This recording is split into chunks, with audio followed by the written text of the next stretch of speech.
നമുക്കെല്ലാവർക്കും പ്രിയമുള്ള ഒരു കേക്കാണിത്. Fruit and nut cake. ഫ്രൂട്ട്സും നട്ട്സും സ്പൈസസും ഒക്കെ ചേർത്ത് നല്ല ഡെലീഷ്യസ് ആയിട്ടുള്ള ഒരു കേക്കാണിത്. ഇന്ന് നമുക്ക് എങ്ങനെയാണ് ഫ്രൂട്ട് ആൻഡ് നട്ട് കേക്ക് ഉണ്ടാക്കുന്നത് നോക്കാം.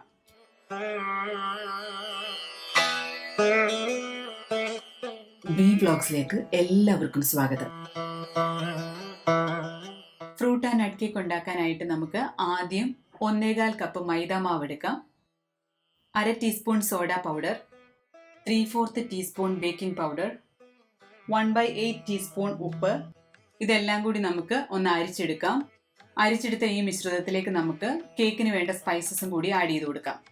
1/4 ടീസ്പൂൺ ജാതിക്ക പൊടിച്ചത്, 1/4 ടീസ്പൂൺ ചുക്ക് പൊടിച്ചത്, 1/3 ടീസ്പൂൺ കറുവപ്പട്ട പൊടിച്ചത്, 1/4 ടീസ്പൂൺ സാജീരകം, 1/8 ടീസ്പൂൺ ഗ്രാമ്പൂ പൊടിച്ചത്, 3/4 ടീസ്പൂൺ ഏലക്കായ പൊടിച്ചത്. ഒരു വിസ്ക് ഉപയോഗിച്ച് ഇതുപോലെ നമുക്ക് ഇതെല്ലാം കൂടി ഒന്ന് മിക്സ് ചെയ്ത് ഒരു സൈഡിലേക്ക് മാറ്റി വെക്കാം. ഇനി ഞാൻ കേക്ക് മിക്സ് ചെയ്യാനായിട്ട് ഒരു ബൗൾ എടുത്ത് വെച്ചിട്ടുണ്ട്. അതിലേക്ക് 4 ഔൺസ് അൺസോൾട്ടഡ് ബട്ടർ ചേർത്ത് കൊടുക്കാം. ബട്ടർ റൂം ടെമ്പറേച്ചറിലായിരിക്കാൻ പ്രത്യേകം ശ്രദ്ധിക്കണം. ഇതിലേക്ക് 1/4 കപ്പ് വെജിറ്റബിൾ ഓയിൽ ആഡ് ചെയ്യാം. 3/4 കപ്പ് ബ്രൗൺ ഷുഗർ. ഇതിന് പകരം റെഗുലർ പഞ്ചസാര ആഡ് ചെയ്താലും മതി. ഇതെല്ലാം കൂടി ചേർത്ത് നമുക്കൊരു വിസ്ക് ഉപയോഗിച്ച് ഒന്ന് മിക്സ് ചെയ്ത് കൊടുക്കാം. പഞ്ചസാരയൊക്കെ നന്നായിട്ട് അലിഞ്ഞു ചേരണം. ഇതുപോലെ നല്ലൊരു ക്രീമി പരുവമാകുന്നത് വരെ ഒരു ഹാൻഡ് മിക്സർ ഉപയോഗിച്ച് നന്നായിട്ട് മിക്സ് ചെയ്ത് കൊടുക്കാം. നമ്മുടെ മിക്സ് നല്ലൊരു ക്രീമി പരുവമായിട്ടുണ്ട്. ഇനി നമ്മൾ 3 മുട്ടയാണ് ഇതിലേക്ക് ആഡ് ചെയ്ത് കൊടുക്കാൻ പോകുന്നത്. ഓരോ മുട്ട വീതം ആഡ് ചെയ്ത് നമുക്ക് മിക്സ് ചെയ്തെടുക്കാം. നമ്മൾ ഉപയോഗിക്കുന്ന മുട്ടകളും ഇതുപോലെ റൂം ടെമ്പറേച്ചറിലായതിനു ശേഷം മാത്രമേ ഉപയോഗിക്കാവൂ. ഇനി നമുക്ക് 2ാമത്തെ മുട്ട ആഡ് ചെയ്ത് ഇതുപോലെ മിക്സ് ചെയ്തെടുക്കാം. നമുക്ക് 3ാമത്തെ മുട്ടയും കൂടി ആഡ് ചെയ്യാം. ആഡ് ചെയ്തിട്ട് ഇതുപോലെ നന്നായിട്ട് ഹാൻഡ് മിക്സർ ഉപയോഗിച്ച് മിക്സ് ചെയ്തെടുക്കുക. ഇതുപോലെ ഒരു തിക്ക് കൺസിസ്റ്റൻസി ആവുന്നത് വരെ നന്നായിട്ട് മിക്സ് ചെയ്ത് കൊടുക്കാം. ഒരു സ്പാറ്റില ഉപയോഗിച്ച് നമുക്ക് സൈഡിലുള്ളതൊക്കെ നീക്കിയിട്ട് കൊടുക്കാം. ഇനി നമുക്ക് 3/4 ടീസ്പൂൺ വാനില എക്സ്ട്രാക്റ്റും 1/2 കപ്പ് കാരമലും കൂടി ആഡ് ചെയ്ത് കൊടുക്കാം. എന്നിട്ട് നമുക്ക് ഹാൻഡ് മിക്സർ ഉപയോഗിച്ച് ഇതുപോലെ നന്നായിട്ട് മിക്സ് ചെയ്ത് കൊടുക്കാം. ഞാൻ എങ്ങനെയാണ് കാരമൽ ഉണ്ടാക്കുന്നത് എന്നുള്ള വീഡിയോയുടെ ലിങ്ക് താഴെ ഡിസ്ക്രിപ്ഷനിൽ കൊടുത്തിട്ടുണ്ട്. എല്ലാം നന്നായിട്ട് മിക്സായി വന്നിട്ടുണ്ട്. ഇതുപോലെ ഒരു ഫ്ലഫി ആവുന്ന പാകത്തിന് നമുക്ക് ഹാൻഡ് മിക്സർ ഓഫ് ചെയ്യാം. നമ്മുടെ മിക്സിലേക്ക് നമ്മൾ തയ്യാറാക്കി മാറ്റി വെച്ചിരുന്ന മാവ് ആഡ് ചെയ്ത് കൊടുക്കാം. ഞാനൊരു 3 ട്രിപ്പായിട്ടാണ് ഇത് ആഡ് ചെയ്യുന്നത്. ഇനി കുറച്ച് ആഡ് ചെയ്തിട്ട് നമുക്ക് വിസ്ക് വെച്ചിട്ട് ഒന്ന് ഇളക്കി കൊടുക്കാം. അപ്പോൾ കട്ടയില്ലാതെ അത് ഇളക്കി എടുക്കാൻ പറ്റും. ഇനി നമുക്ക് അടുത്ത ട്രിപ്പ് കുറച്ച് മാവും കൂടി ആഡ് ചെയ്യാം. വിസ്ക് ഉപയോഗിച്ച് വീണ്ടും മിക്സ് ചെയ്ത് കൊടുക്കാം. ഇതുപോലെ നന്നായി മിക്സ് ആയി വരുമ്പോൾ നമുക്ക് ലാസ്റ്റ് ട്രിപ്പ് മാവും കൂടി ആഡ് ചെയ്ത് കൊടുക്കാം. വിസ്ക് ഉപയോഗിച്ച് വീണ്ടും നമുക്ക് കട്ടയില്ലാതെ ഇളക്കിയെടുക്കാം.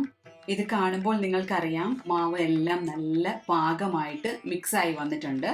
ഇതിലേക്ക് ഞാൻ കുറച്ച് ഡ്രൈ ഫ്രൂട്ട്സും സോക്ക്ഡ് ഫ്രൂട്ട് മിക്സും ആഡ് ചെയ്ത് കൊടുക്കാൻ പോവുകയാണ്. ആദ്യം ഡ്രൈ ഫ്രൂട്ട്സ് ആണ് ആഡ് ചെയ്യുന്നത്. ഞാൻ കുറച്ച് ഉണക്കമുന്തിരി, ഈന്തപ്പഴം, റെഡ് ചെറി എന്നിവയാണ് എടുത്തിരിക്കുന്നത്. ഈന്തപ്പഴവും റെഡ് ചെറിയും ചെറുതായിട്ട് അരിഞ്ഞെടുത്തിരിക്കുകയാണ്. ഈ ഡ്രൈ ഫ്രൂട്ട്സിലേക്ക് ഞാൻ 2 ടേബിൾ സ്പൂൺ മൈദാമാവ് ആഡ് ചെയ്ത് ഒന്ന് മിക്സ് ചെയ്തെടുത്തിട്ടുണ്ടായിരുന്നു. ഇത് 1.5 കപ്പ് ഡ്രൈ ഫ്രൂട്ട്സ് ഉണ്ട്. പകുതി ഫ്രൂട്ട്സ് നമുക്കിപ്പോൾ ആഡ് ചെയ്ത് കൊടുത്ത് ഇതുപോലെ ഫോൾഡ് ചെയ്തൊന്ന് ഇളക്കിയെടുക്കാം.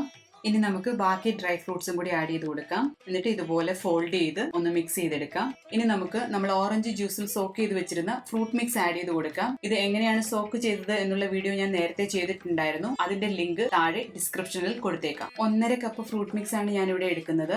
ആദ്യം കുറച്ച് ഫ്രൂട്ട് മിക്സ് ഇട്ടിട്ട് ഞാൻ കുറച്ച് മൈദമാവ് അതിന്റെ പുറത്തേക്ക് വിതറി കൊടുത്തിട്ടുണ്ട്. നിങ്ങൾ വീഡിയോയിൽ കാണുന്നത് പോലെ കുറച്ച് ഫ്രൂട്ട്സ് ഇട്ടിട്ട് അതിന്റെ മുകളിൽ മൈദമാവ് വിതറി അങ്ങനെ ലെയർ ആയിട്ടാണ് മിക്സ് ചെയ്തെടുത്തിരിക്കുന്നത്.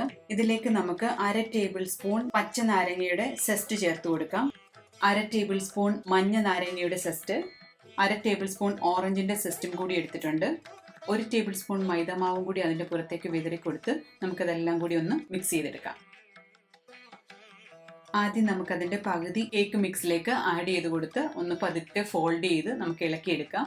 ഇനി നമുക്ക് ബാക്കി ഫ്രൂട്ട് മിക്സും കൂടി അതിനകത്തേക്ക് ആഡ് ചെയ്ത് കൊടുത്ത് എല്ലാം കൂടി ഒന്ന് മിക്സ് ചെയ്തെടുക്കാം. നമ്മുടെ കേക്ക് മിക്സ് ഇവിടെ തയ്യാറായി കഴിഞ്ഞു. ഇനി നമുക്ക് ഇത് ബേക്കിംഗ് പാനിലേക്ക് മാറ്റാം.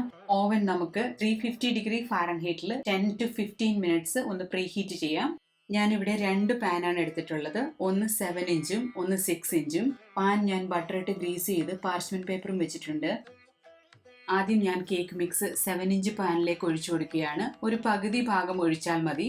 കേക്ക് മിക്സ് പാത്രത്തിലേക്ക് ഒഴിച്ചതിന് ശേഷം എല്ലായിടത്തും ഒരേപോലെ വരത്തക്ക രീതിയിൽ നമുക്കൊരു സ്പാറ്റില ഉപയോഗിച്ച് ഇതുപോലെ ഒന്ന് ലെവലാക്കി കൊടുക്കാം. ബാക്കിയുള്ള മിക്സ് നമുക്ക് 6 ഇഞ്ച് പാനിലേക്ക് ഒഴിച്ചു കൊടുക്കാം. അതും കൂടി നമുക്ക് സ്പാറ്റില ഉപയോഗിച്ച് ഒന്ന് ലെവലാക്കി കൊടുക്കാം. നമ്മുടെ കേക്ക് മിക്സ് 2 പാനിലും ഇവിടെ നമ്മൾ ഒഴിച്ചു വെച്ചു. ഇനി നമുക്കിത് ബേക്ക് ചെയ്യാനായിട്ട് ഓവനിലേക്ക് വെക്കാം. ബേക്കിംഗ് ടൈം 45 മിനിറ്റ്സ് ടു 1 അവർ ആണ്. ചെറിയ പാനിലെ കേക്ക് നമ്മൾ ആദ്യം ചെക്ക് ചെയ്യണം. ഒരു 45 മിനിറ്റ്സ് കഴിയുമ്പോൾ തന്നെ അത് ചെക്ക് ചെയ്ത് നോക്കണം. വലിയ കേക്കിന് കുറച്ചും കൂടി സമയമെടുക്കും. നമ്മുടെ കേക്ക് ഇവിടെ ബേക്ക് ആയിട്ടുണ്ട്. ഇത് വലിയ പാനിലെ കേക്കാണ്.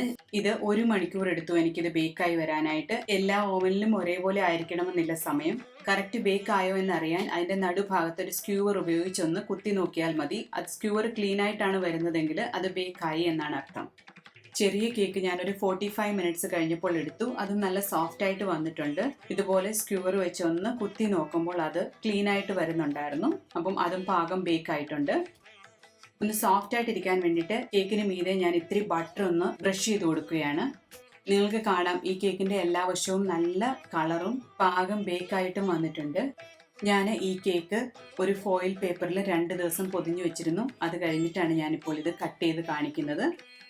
നിങ്ങൾക്ക് കാണാം ഇതിന്റെ പീസ് കട്ട് ചെയ്യുമ്പോൾ നല്ല ഫ്രൂട്ട്സ് ആൻഡ് നട്ട്സ് ഒക്കെ നിറഞ്ഞ് നല്ല റിച്ച് ആയിട്ടുള്ള കേക്കാണ്. നല്ല സോഫ്റ്റ് ആയിട്ട് മോയ്സ്ചറൈസ് ആയിട്ടുള്ള ഒരു കേക്കാണിത്. നിങ്ങൾ തീർച്ചയായിട്ടും ഇത് ഉണ്ടാക്കി നോക്കണം. ഇത് നമ്മുടെ രണ്ടാമത്തെ കേക്ക് ഞാൻ കട്ട് ചെയ്തതാണ്. അത് നല്ല സോഫ്റ്റ് ആയിട്ട് വന്നിട്ടുണ്ട്.